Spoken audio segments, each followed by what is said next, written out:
علامہ محمد بن عثمان الذہبی نے اپنی کتاب الکبائر میں ذکر کیا ہے کہ حدیث پاک میں ہے، عورتوں میں سے 4 عورتیں جنتی ہیں اور 4 عورتیں جہنمی ہیں۔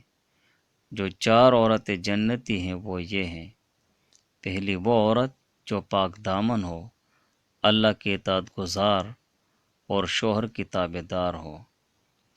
دوسری وہ عورت جو بچے جننے والی ہو۔ تیسری وہ عورت جو صبر کرنے والی ہو اور اپنے شوہر کے ساتھ تھوڑی سی چیز پر راضی ہونے والی ہو، حیا کرنے والی ہو۔ اگر اس کا شوہر غائب ہو تو یہ اپنی اور اپنے شوہر کے مال کی حفاظت کرتی ہے، اور اگر شوہر حاضر ہو تو اپنی زبان کو شوہر کو تکلیف دینے سے روکے رکھتی ہے۔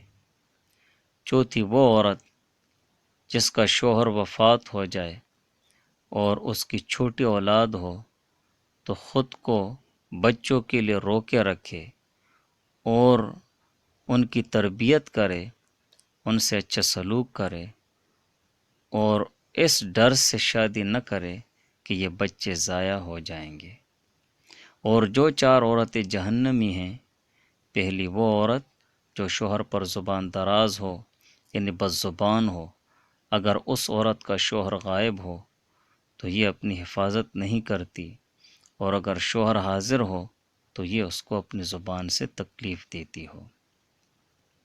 دوسری وہ عورت جو شوہر پر ایسے کام کا بوجھ ڈالے جو اس کی برداشت سے باہر ہو۔ مطلب یہ ہے کہ شوہر سے ایسی چیز یا ایسے کام کی فرمائش کرے جو اس کی برداشت سے باہر ہو۔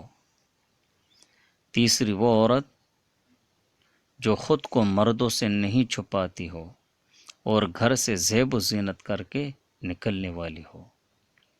چوتھی وہ عورت جس کو کھانے پینے اور سو جانے کے علاوہ کسی اور چیز کی فکر نہ ہو، اور اس کو نماز میں کوئی رغبت نہ ہو، اور نہ اللہ کی اطاعت میں رغبت ہو، اور نہ اللہ کے رسول کی اطاعت میں رغبت ہو، اور نہ شوہر کی تابعداری میں رغبت ہو۔